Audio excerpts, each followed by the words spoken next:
জালিম একজন বাদশা ছিলেন, নমরুদ তাহার নাম।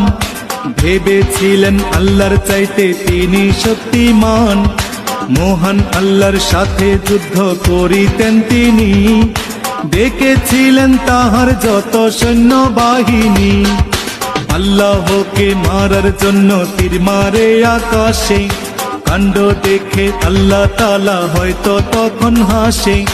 অবশেষে ক্ষুদ্র মশা দিয়ে রহমান নমরুদের সকল শক্তি করলেন অবসান।